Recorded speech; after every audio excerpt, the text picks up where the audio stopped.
प्रिय विद्यार्थियों, आज हम भारतीय कृषि के पिछड़ेपन के कारणों का अध्ययन करेंगे।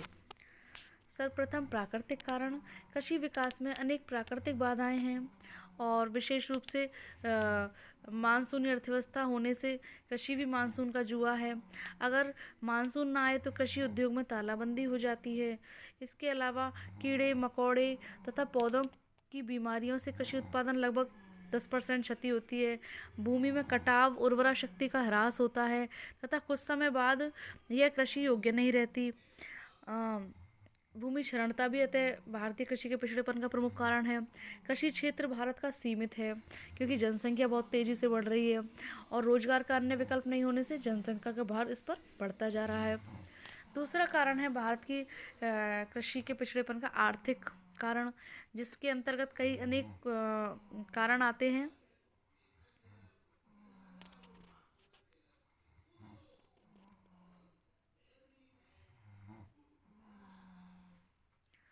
सबसे पहले वित्तीय संसाधनों का अभाव। कृषि को प्रतिवर्ष 6 लाख से 7 लाख करोड़ ऋण की आवश्यकता होती है, पर इस ऋण के 15% की पूर्ति तो साहूकार करते हैं, जबकि सरकार तथा बैंकों का योगदान लगभग 55% ही होता है। तो वित्तीय साधनों का अभाव है, वैज्ञानिक यंत्रों एवं उपकरणों का अभाव है, रासायनिक खादों के उपयोग का अभाव है, सिंचाई के साधनों का अभाव, उत्तम बीज और कीटाणुनाशक औषधियों का अभाव।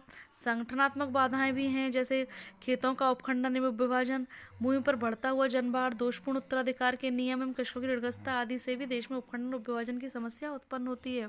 और मुकदमेबाजी को प्रोत्साहन मिलता है, पूंजी विनियोग को हतोत्साहन मिलता है।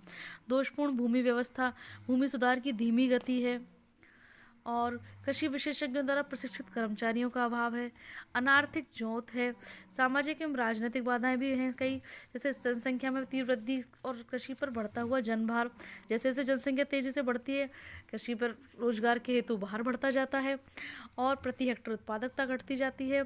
अशिक्षित, रूढ़िवादी, परंपरागत दृष्टिकोण है, आज भी नवीन टेक्नोलॉजी का प्रयोग कृषि में नहीं किया जा रहा है। राजनीतिक कारणों में अनेक कारण आते हैं, जैसे कि भ्रष्टाचार है। ऐसी परिस्थितियों में भूमि सुधार क्रांतिकारी ढंग से नहीं हो पाता है और कृषि क्षेत्र का विकास भी तेजी से नहीं हो पाता है।